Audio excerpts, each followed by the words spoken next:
Hello friends, पूजा कुक्सच्या चॅनलमध्ये तुमचं सर्वांचं स्वागत आहे। तर आज आपण या ठिकाणी बघणार आहोत मुगाच्या डाळीचे पकोडे कसे बनवायचे। तर मग चला मग आपल्या रेसिपीला सुरुवात करूया। रेसिपी सुरुवात करण्याच्या अगोदर जर तुम्ही माझ्या चॅनलला सबस्क्राईब केले नसेल तर सबस्क्राईबच्या बटनवर क्लिक करा। तर चला मग आपण आपलं साहित्य पाहूया। आता या ठिकाणी मी 250 ग्रॅम डाळ घेतली होती, ती 4 ते 5 तास भिजू घातलेली होती।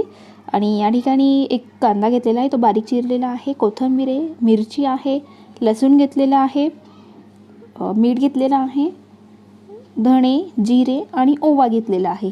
तर एवढं साहित्य आपण घेतलेलं आहे। तर सर्वात आधी आपण ही जी मुगाची डाळ आहे ती अशी मिक्सरमध्ये जास्त बारीक करायची नाही आहे। अशा प्रकारे बघा मी बारीक केलेलं आहे।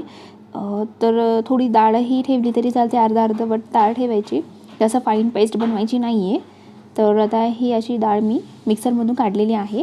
तर ते छोटं पडत होतं म्हणून आता हे मोठ्या भांड्यात घेतलेलं आहे। आणि हे जे पीठ आहे ना ते छान असं फेटून घ्यायचं आहे आपल्याला। साधारण आपण एक 5-10 मिनटं आपण त्यांना फेटून घेणार आहोत। फेटल्याने कसं ते असं मऊसर होईल आणि असं फ्लफी होईल। आणि आता आपण हे चांगलं फेटलेलं आहे आणि बघा कशा प्रकारे असं मस्त फेटून झालेलं आहे। आता आपण हे जे इन्ग्रेडियंट्स आहे ते मिक्सरमधून त्याचा मसाला काढून घेणार आहोत।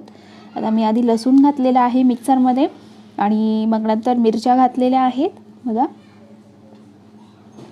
मिरच्या तुम्ही चवीपुरतं तुम्हाला हवेचं एवढा घेऊ शकता। यामध्ये थोडेसे 1 चमचाभर धणे घालायचे आहे, कच्चे धणे आहेत, जिरं पण कच्चं जिरं घालायचं आहे आणि ओवाही अर्धा 1 चमचा ओवा घालायचा आहे।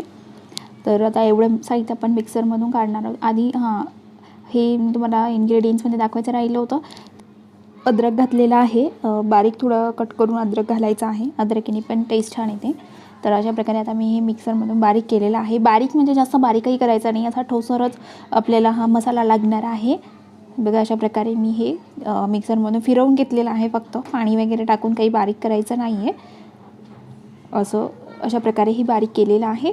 आता हा मसाला मी ह्या जे आपण मिक्सरमधून डाळ काढली होती त्याच्यात घातलेला आहे। आता यामध्ये हे बाउल मी कांदा चिरलेला आहे बारीक, तो घातलेला आहे आणि या ठिकाणी कोथिंबीर घालायची आहे हिरवी,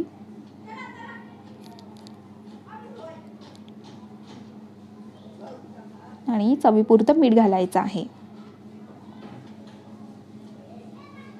आणि अशा प्रकारे हे छान हलवून घ्यायचं आहे, मिक्स करून घ्यायचं आहे यामध्ये।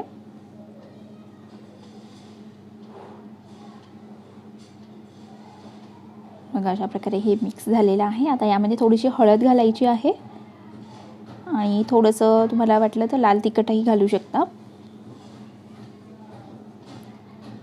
अर्धा 1 चमचा लाल तिखट घालायचा आहे आणि हे छान असं मिक्स करायचं आहे। बघा अशा प्रकारे हे मिक्स झालेलं आहे। आता आपण गॅसवर कढई ठेवलेली आहे, ते छान तेल तापलेलं आहे आणि त्यामध्ये आता आपण एक भजे याचे सोडणार आहोत। बघा अशा प्रकारे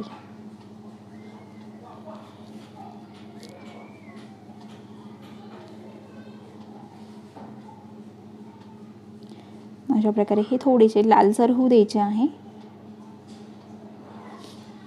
मुगाच्या डाळीचे पकोडे खायला खूप टेस्टी असतात। तुम्ही ही रेसिपी नक्की ट्राय करून बघा। अशा प्रकारे हे पकोडे तयार झालेले आहेत आपले। आता याला मी एका प्लेटमध्ये काढून घेत आहे।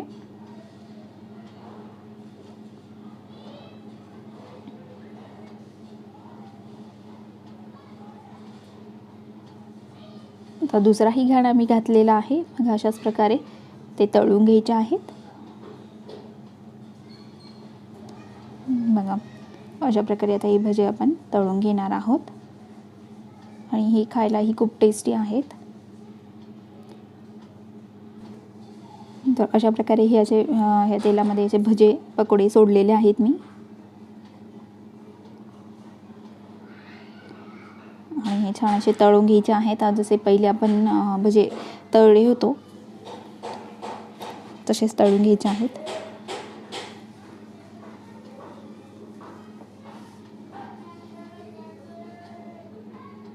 अशाच प्रकारे आता हे हलवून घ्यायचं आहे सगळ्या बाजूनी आणि छान असे तळून घ्यायचे आहे। आता हे छान असे तळून झालेले आहेत. बघा कशी मस्त असा कलर आलेला आहे त्याला. बघा आता याला एका प्लेटमध्ये काढून घेत आहे मी आता.